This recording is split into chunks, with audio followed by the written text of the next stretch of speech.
Hello and welcome to the Everything is Black and White podcast with me, Andrew Musgrove, and our chief Newcastle United writer, Lee Ryder. We're live on Facebook, YouTube and Twitter. So if you are on YouTube, hit that subscribe button. If you're listening later on the podcast channel, please remember to like and follow. Lee is back from following Newcastle United in Saudi Arabia. Lee, nice to see you. I'm sure our listeners and viewers have been keeping up to date with your travels in the Middle East. Just sum up the experience from a journalist's point of view, what it was like over there. From the moment we got told that this trip was going to be open to the press. If you remember, the one in January was still sort of coming out the COVID sort of period, and the trip to Jeddah was pretty much a closed trip for COVID reasons, and just getting used to life again. But this one, from the minute it was apparent that the media were invited on it, I was starting to build up to it in my head, trying to get my head around it, because it's just such a unique trip that, you've got the sort of dream of going around the world with Newcastle United, and to go somewhere like Saudi Arabia is just an amazing experience. To go all that way to the desert, just absolutely brilliant. And I wasn't 100% sure what to expect. I've never been to that part of the world, in Saudi Arabia, and I have to say it's probably the most friendly place I've ever been to. From the minute you got off the plane, checking in the hotel, the staff at Al Hilal, the staff at the team hotel, it was just so friendly all the way through.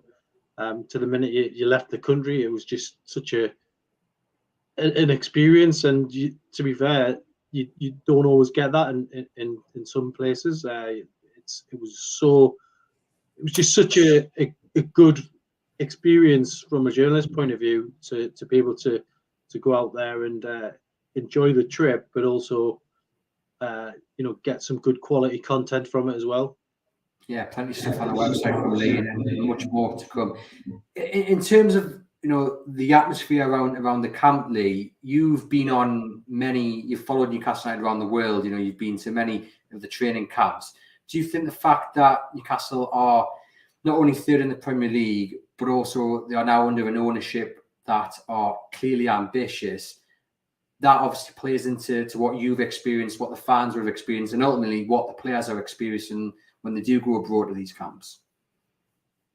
Yeah, a walk around Riyadh, you see all the tall buildings. It's a place that is ambitious. The PIF owners are hugely ambitious. They told the players that over dinner on, I think it was the first night or first sort of full night for the players, and they were told, well done on everything you've done, but we want to keep this going and we want more. So I think it's the real deal in terms of owners who want to be the very best in probably in Europe in the long term.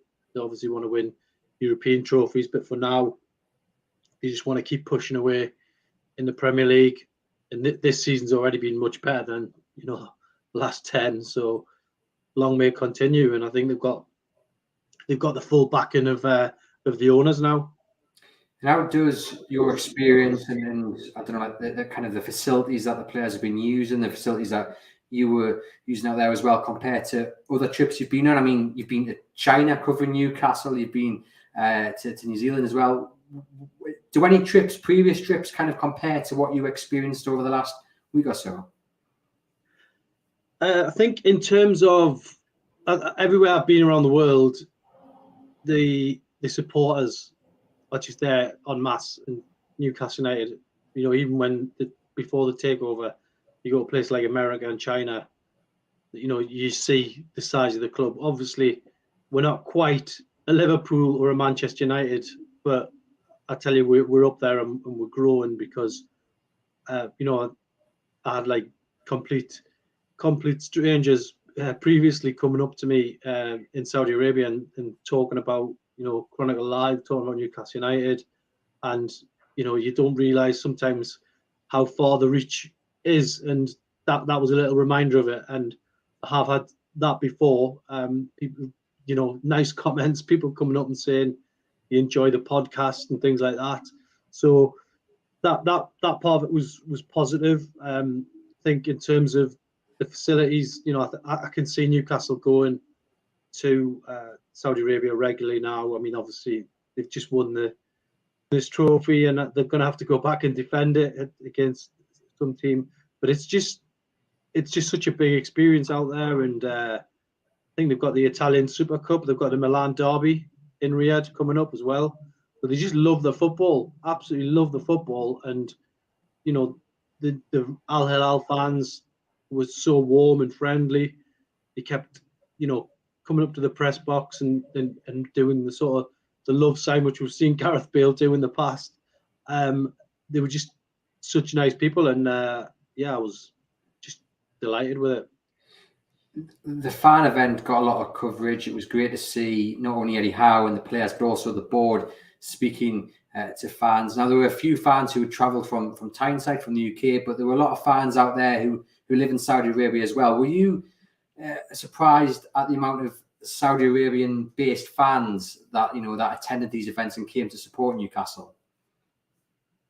I think since the takeover, obviously Newcastle have become a name over there as well. But some of the fans I spoke to have been Newcastle fans through thick and thin, and they were talking about the sort of pain of the last 12 years under the previous owner, and now this fan event was just something I've never really experienced. That level of star-studded guest list, completely open Q&A. They really wanted people's views. There was huge sheets of paper on every table, and they were asking for how would you improve the club, what can we do better.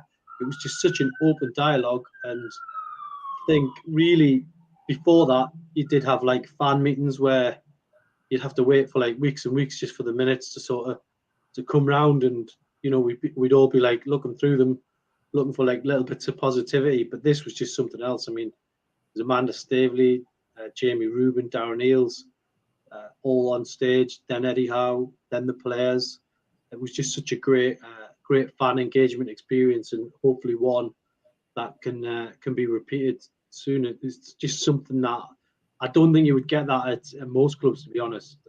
But this for me was a really positive experience, and everyone there, there's about 100 people there, thoroughly enjoyed the event, and it wasn't like it was a whistle stop sort of thing where it was just people jumping on stage and off.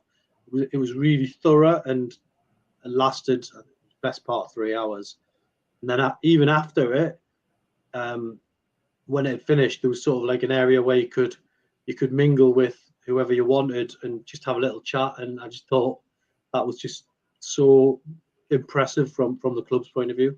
I mean, you've put a piece up recently on chroniclelive.co.uk, and there's a video as well where you've spoken to a few fans, and one of the lines was that the communication, that's all Newcastle United fans ever wanted, was just to be able to communicate with those at the very top, and we're seeing that here on Tyneside and obviously over there in Saudi Arabia. Also great to see so many UK-based fans travelling over as well. I mean, that's a big commitment, especially in these hard times. So great to see that. I'm just wondering, from a player perspective, Lee, and from Eddie Howe's perspective, and also the board, what do you think they get out of going on stage and opening up in themselves to questions from the fans and engaging with them in person? I think you get respect basically from the off. I think, to be fair, since the takeover went through, there's been a lot of respect there from the offset. In fact, the takeover hadn't actually been rubber stamped, and myself and some of the other journalists were already on the way to the Jesmond Hotel the day of the takeover to do a sit down with Amanda Staveley, and we never had that once under Mike Ashley, but we had it, on day one. So from day one, there has been a clear sort of policy on communication, and since then we've sat down with Darren Eales, we've sat down with Dan Ashworth, we've had many good chats with Eddie Howe, and another really long chat at the team hotel. in Riyadh. So the communication policy is just a different in a different place to where it was before. I mean, it wouldn't have taken much improvement in Mike Ashley because it was pretty much 0%. He was only interested in dealing with one outlet, and sadly, it wasn't the local media. So from a Newcastle point of view, now it's much better. We've gone over there and we've all got some good stuff from it. So I think, hats off to the board for doing what they did, and obviously Eddie Howe and the management team. Yeah, Doug Hall there says our owners seem to get it, and that seems to be the view of many people when you speak to them about these kind of events. It wasn't just the footballing side of things, Lee, in terms of Eddie Howe and Amanda Stavey. The commercial side of things as well, that played a part in this trip. You had new deals being announced during the time you were there as well. I mean, how important is that commercial side? And I mean, it's no secret that Newcastle are starting a few places behind because of where it went under Mike Ashley commercially. But how important is it to get the brand of Newcastle United out there to potentially very wealthy companies over in the Middle East who may want to sponsor Newcastle in one way or another? Yeah, it's absolutely vital. I mean, obviously the financial fair play is an important thing. You can't just, as much money as we're told is around, you can't just go out and spend what you want. There's rules and they've got to adhere to them. And that part of that is it's a business at the end of the day, and Newcastle United have been underwhelmed really with the deals that they've had. Some of the deals that were inherited by the new owners. They've now got, Peter Silverstone at the club from Arsenal. That's a major signing for Newcastle United. This is a guy who struck some unbelievable deals for Arsenal, and obviously you've got Darren Eales on board, who that's a huge part of Atlanta United. In America, I don't know if you've seen the stadium they've got there, the Mercedes-Benz Arena. It's just unbelievable. So there's so much positives, and I think getting these deals, even the shirt sleeve deals or little partnerships going forward, it all adds up, and you've got to really maximize your potential commercially if you want to go in with the heavyweights. Hopefully in the years to come they're going to be going in there with Man City, Liverpool, and maybe the bigger clubs in Europe. But it just seems like such an exciting club to be around at the moment. Yeah, it does. It does definitely. To see the event so well attendedly, this fan event, and then the support that Newcastle had in the stands as well for the friendly. I mean, do you think that was an important thing to see for those over in Saudi Arabia, those at the PAF, to kind of really be able to feel in person in many ways just how popular this club is? Yeah, and I think they just got it straight away as well. The end of the game, obviously Newcastle won. It was only a friendly, but it was a friendly that was taken serious, if you like. I think both teams, contested well. 5-0 was probably a little bit unfair on Al Hilal because they did have a couple of good spells in the game. Newcastle were just really lethal with the finishing, but at the end of the game when Newcastle, got the cup, the Blade and Races just starts belting out around the stadium. You're in the middle of the desert, and the Blade and Races is blaring out the speakers. Lindisfarne run for home as the players were on the pitch, and it was almost quite emotional, like fireworks going off, but it was spectacular, and just exactly what the supporters dream of, nights like that. And the fans who went over there, made that long journey, will never forget that. It was just a great experience, and hopefully the first of many. Yeah, hopefully it is. Thomas Payne says what PIF and the owners have done inside of 12 months is incredible. You can't ever remember a bigger turnaround of a club. Eddie Howe as well. Credit there's due for what he's done on the pitch. One of the players, Lee, in that friendly game who caught the eye in the podcast directly after the game, you mentioned Stevenson. He got his goal. John here asks, do you think he's ready for a run in the first team? I think he's certainly in and around. He's challenging the first team because he's been training with them. He was obviously with the team for part of the pre-season. He made his first team debut at St James Park. I think it was against Atlanta. Then he comes off the bench, and if you look at his goal, he starts and finishes that move deep in his own half. Plays a 1-2 with Ryan Fraser. Great ball from Stevenson to Fraser. Then a great ball back to the back post, and he applies the finish. And it was just a great moment for him. I was lucky enough to catch up with him after the game and have a little chat, and he was just absolutely buzzing with it, talking about wearing his medal when he's walking around Blythe, which is where he's from. A really down-to-earth lad, and one that has certainly an opportunity to push on now.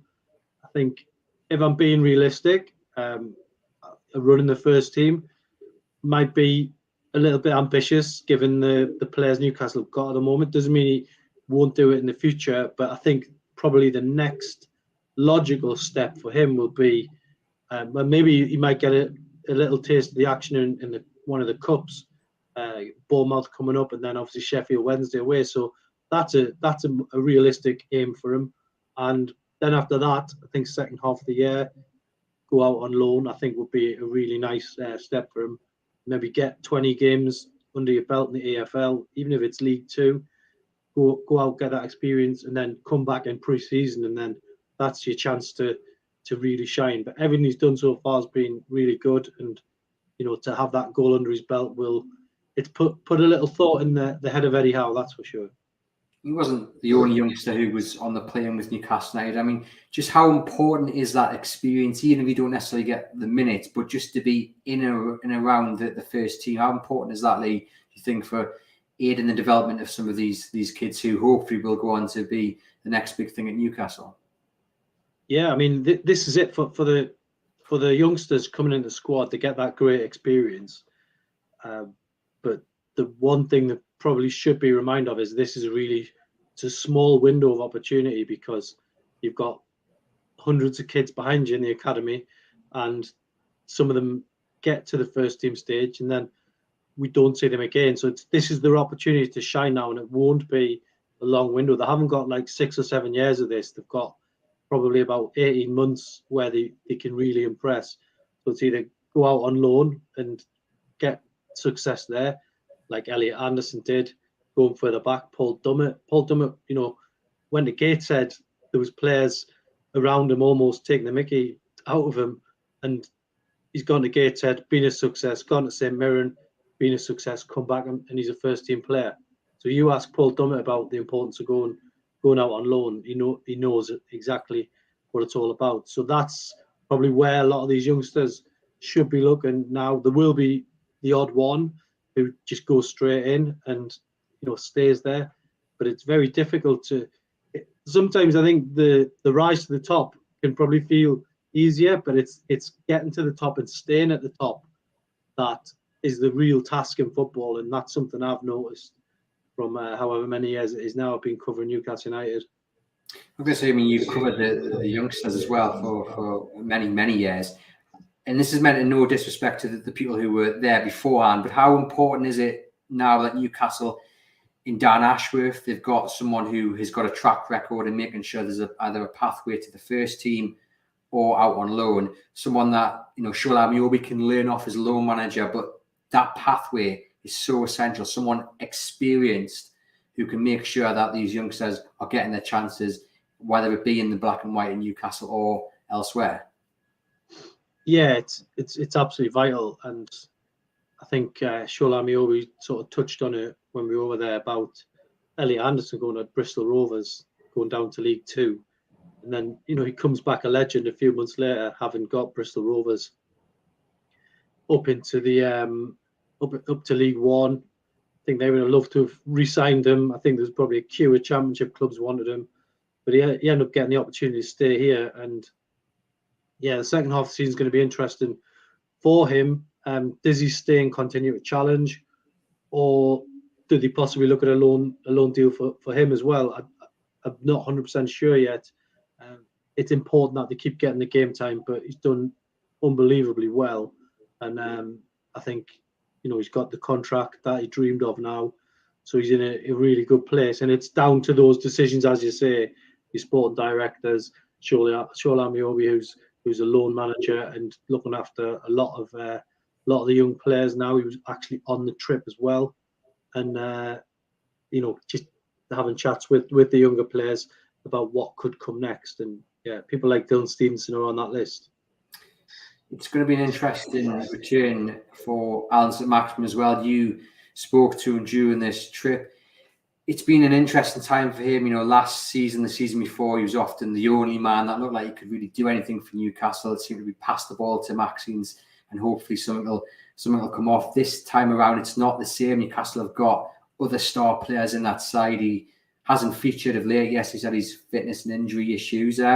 What was his mindset like? Because it's going to be an interesting return to the team for him, and whether he can actually force his way back into the starting 11. Yeah, we sat down and spoke with him at the hotel, and he was in a really good place, good spirits. We've been working very hard, ready to sort of inflict that sort of explosiveness that he's got into the final third of Premier League defences. And I think he realises that he can't just walk back into the team now. In the past, Newcastle were almost, hanging the hat on Alan St. Maximin, and he did very well.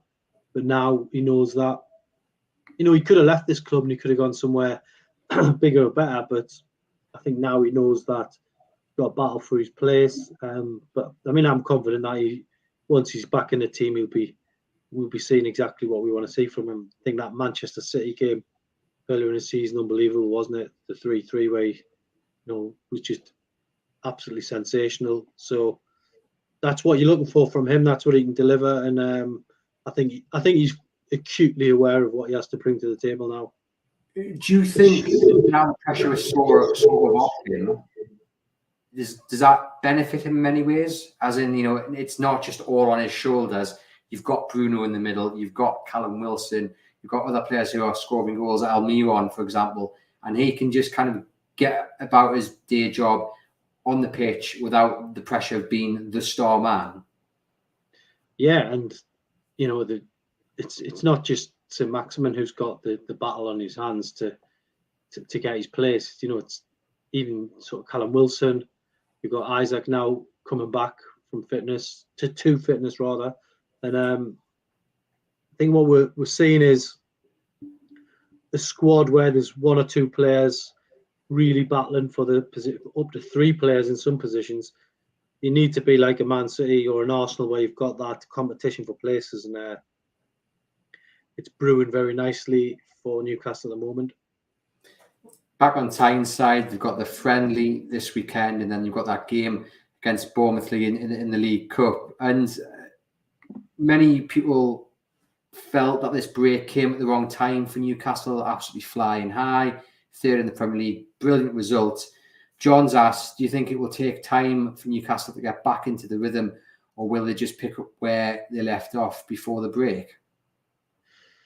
Yeah, I think that's something we've all probably in the last few weeks since the final whistle went on that Chelsea game. Is there going to be any kind of loss of momentum? It is a concern, I would say, because it's almost like a new season starting, really. We're going into the second half now, but a lot has happened in that sort of few weeks, and that has got to be the aim for Newcastle to. I think the best way that you can almost kill that argument is by winning that game against Bournemouth and win it comfortably in the League Cup and march on into the quarterfinals. Sounds easy sitting here saying it now, but that's the one way to kill that argument, straight off the back. Because if they do, dare say it, lose a game or draw a game in the Premier League, then questions are going to start to be asked. There's a lot of supporters of other clubs would love to see Newcastle start to tumble down the league, but I think really what they're in the position they've got, they've earned it, and now they've got to really back it up. I mean, I said this actually when I was talking to Eddie Howe. If you can replicate what you have in the first 15 games into the next 15 games, the run-in is going to be, not only battling for a Champions League place, but without getting carried away. If you do what you've done in the last 15 and the next 15, whether you like it or not, you're going to be talked about as a contender for the main prize. So don't want to put any pressure on anyone, but that's the level where Newcastle have ended up at. Yeah, and I mean, Dan Burn said, didn't he, that they're not in a false position. They deserve to be there. That the performances that they put in, the results they do deserve to be there. And it's going to be so interesting to see whether they can maintain this form. But the best way, like you say, to go about that is getting the results. It's kind of that simple. And the friendly win, the friendly win, and then a friendly win on Saturday as well. Just getting that momentum back up to scratch. And I think one thing that was interesting about the friendly, like you said, Lee, it was competitive, and we'll probably see exactly the same attitude against the side on Saturday as well, where we'll be competitive, because it's a good opportunity for players who aren't necessarily in that starting 11 to showcase what they can do, but also everyone's just so unified and they just want to get that momentum building again ahead of Bournemouth and ahead of the game after that. Yeah, and I think it's a perfect game for them really at the weekend against good opposition, Rayo Vallecano, and I think just judging by, I've had a few people asking me about tickets. I think I had a little look on the website last night, and it looks like most areas are sold out around the ground. I'm not sure if level 7's open or not, but even a 30,000 plus crowd for a mid-season friendly is absolutely sensational. I mean, I'm sure there'll be a lot of people with early Christmas presents, tickets for this game, but it's just the perfect way to get warmed up for the League Cup game. And then obviously that Boxing Day trip to Leicester as well, which if Newcastle can make a statement in that game and hopefully stay in that's got to be the challenge, is to stay in that top three. 100%. I'm going to apologise now because there's building work going on the floor below, and they've just decided to start drilling. I thought we'd got through the episode without it, so we can hear it. I do apologise. Nothing I can do about it. I just want to briefly speak about the World Cup. England went out against France. Kieran Trippier, Nick Pope coming back. Brazil had heartache as well. Is there a challenge on Eddie Howe's hands, on Jason Tyndall's hands, to pick up these players, or they're professionals? They've suffered heartache before, just as they've suffered success or welcomed success, and they'll just get on with it? I think they'll be looking forward to getting back to working with Eddie Howe. I think that's they probably missed his sort of his coaching a little bit.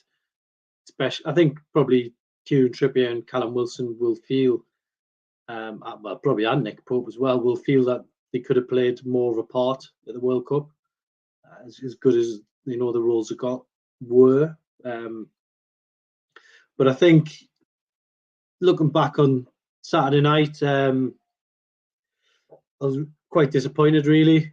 I know the referee had his moments, but it was disappointing. And as well as England have done, I think it's when they get to these stages where they're playing the so-called bigger names, your Croatia's, Italy in the Euros final, and now France in the latter stages. That's got to be the next step for England now, to beat one of these teams and make that final push. But look, they've had worse World Cups than this. There's no doubt about that. But just it was a little bit disappointing, because had they beat France, then I think they pretty much had an open, not an open passage per se, but a real opportunity to win the World Cup if you beat France. That was arguably as big as a final, that one. And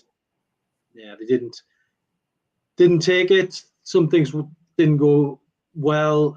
Some things went against them, but that's got to be the sort of the next step for Gareth Southgate or whoever is the next England manager. Well, that was going to be my next question. Lots of talk about Eddie Howe potentially becoming the next England manager. Lots of fans calling for him. Will Newcastle United be worried? I mean, there's nothing to say Gareth Southgate's going to walk away from the England job. His contract runs till the end of the Euros, so there's, the FA seem keen to keep him. Will Newcastle though be worried about the rumours and some people's clamour for Eddie Howe to become the next manager of England? I think, well, my gut reaction to whether Eddie Howe will be the next England manager is that I don't think he will, because I don't think he sees the England job as the next logical step. He's building something in Newcastle. To walk away from a top 3 challenge and still being in the Cups and still being the man who has ended the trophy drought in Newcastle would be a huge thing to walk away from. I mean, there's still a guy, as it stands, Gareth Southgate is still in a job, but I don't get the sense that Eddie Howe wants to walk away from this, and I'm pretty sure. I mean, he's already said it as well, that one day the England job could be an appeal to him. But the key words were, when we last spoke to him about this, was day-to-day involvement, and I think someone who's thinking of football from the minute he wakes up, the minute he goes to bed, is in the right job at the moment, especially with the exciting project that's going on at Newcastle. For all that, I don't know. I will never be in that position where someone says, "Do you want to be the manager of England?" And that opportunity might only come around once. There's a lot of managers who've said that they wish they'd taken the job. So obviously, I want him 100% stay at Newcastle United. I think he's up there with your Keegans and Sir Bobby Robsons. But we'll just have to see what happens. I'm pretty confident as we sit here now that he will still be Newcastle manager, regardless of what happens with England. A couple of little observations on Southgate, his interviews.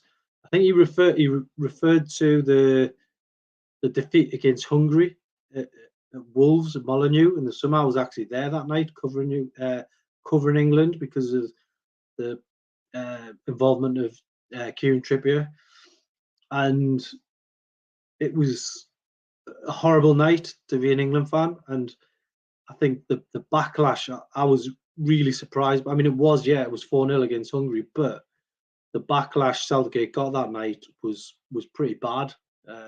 So soon to when they got to a final of the Euros just a year before, and he's referenced that in his comments since.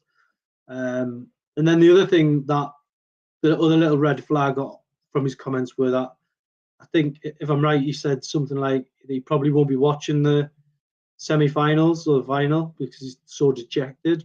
So as an international manager, that if you're not going to want to watch that, then that would be a little bit of a red flag for me. Look, I think the FA want him to stay. He's got a contract. I mean, he will kill off the speculation about Eddie Howe by committing his future to England. He's got 2 years left on his contract. The Euros in sight for 2024. Does he have one last tilt at it? We'll have to wait and see. But there's a lot of people want him to stay, and then I've seen a lot of people that think it's time for a change. So it'll come down to Gareth Southgate, really.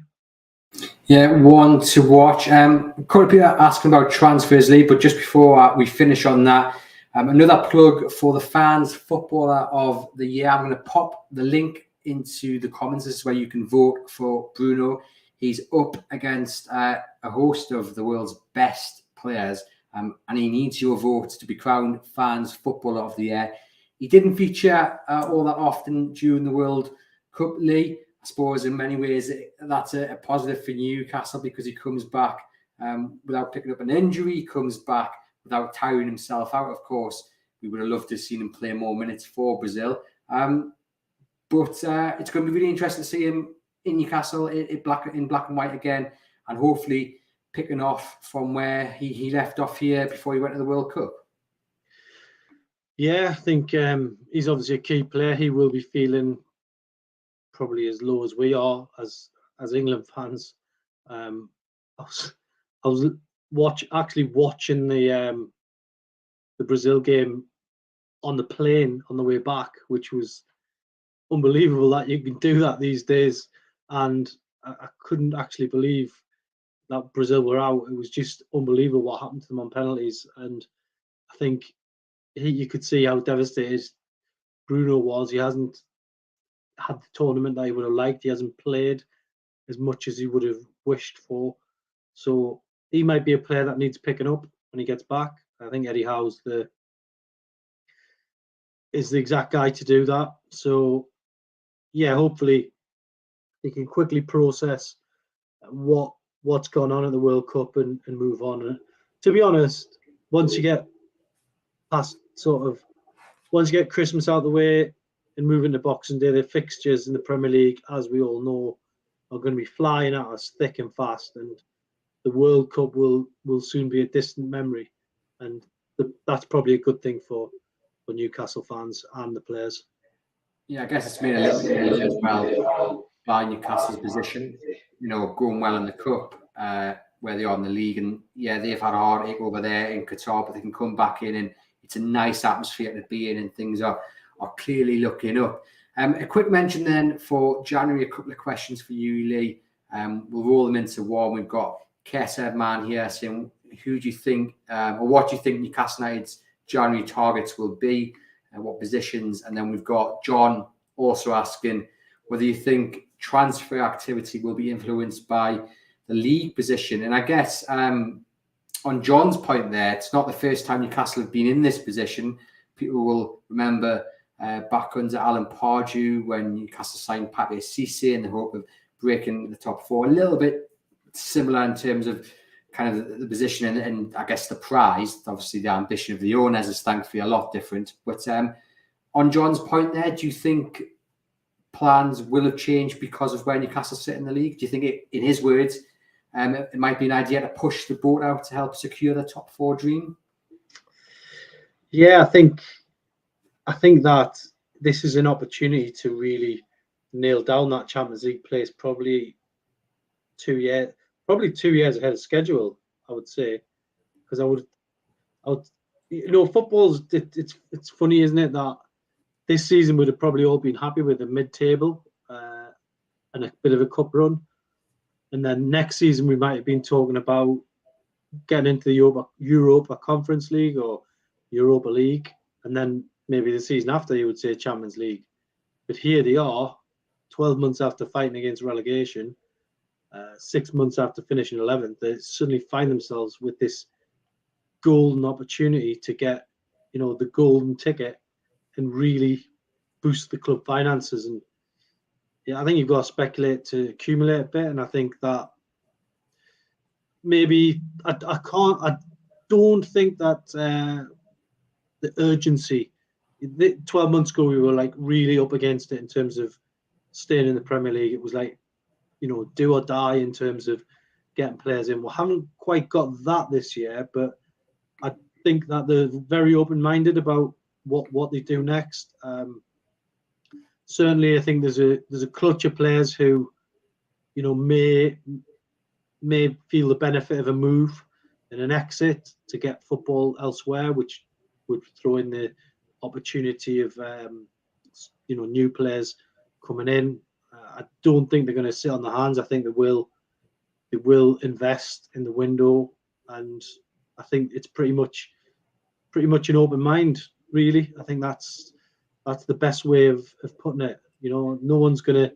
I don't even think Eddie Howe could present to you now a list of guarantees in terms of names, but I certainly know that they've had meetings and they're going to have more meetings, and come the first week of January, that is going to be a very interesting time indeed. Is there a position that, in your opinion, should be a priority? Some people say another forward to come in, maybe another centre midfielder. Some would like to see maybe another right back to provide cover for Kieran Trippier with Emil Kraft's injury. Is there a position that stands out for you where you'd like to see strengthened as a priority in January? I think for me, it would probably be another central midfielder. I would say, bring someone in who's going to allow Bruno to push up that bit more, because I think that's going to be his best position moving forward.